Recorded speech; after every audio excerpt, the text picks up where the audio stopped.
যাবো। হ্যালো আব্দুল্লাহ, ও yes yes. আপনার ধন্যবাদ জানানোর লেগে কল দিছিলাম। কেন ধন্যবাদ কেন? এই যে আপনি সময় করে আপনার বাইক দিয়ে আমার স্কুলে পৌঁছাই দিয়েছেন। যদি ঠিক টাইমে স্কুলে না পৌঁছাইতাম তো আমার এক্সাম দিতে দেরি হয়ে যেত। না না এমনি তুই না, ওর এত বড় একটা উপকার করলাম, এর লেগে তো থ্যাঙ্কস অ্যাকসেপ্ট করে দেব।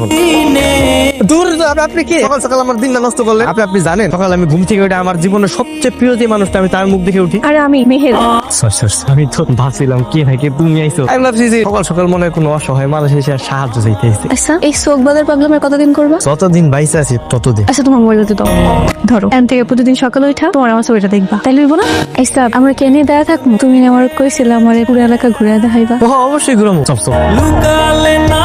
আমার জীবনে এত আনন্দের ছিল না, তুমি আমার পর থেকে আমার জীবনে নতুন করে শুরু হয়েছে। সবসময় আনন্দে থাকি। I love you. কি হলো, কেন অ্যাকসেপ্ট করবো না? সময় হোক, তারপর দেখা যাইব। মেহের, জি আব্বা। এদিকে আয়। কোথায় গেছিলি? আব্বা, আমি তো এই নিপাগো বাড়িতে গেছিলাম। একটা থাপ্পড় দিয়ে এত দাঁতগুলো খুলে ফেলবো। আমার সামনে দাঁড়িয়ে মিথ্যা কথা বলছ, লজ্জা করে না? কি হয়েছে? কি হয়েছে?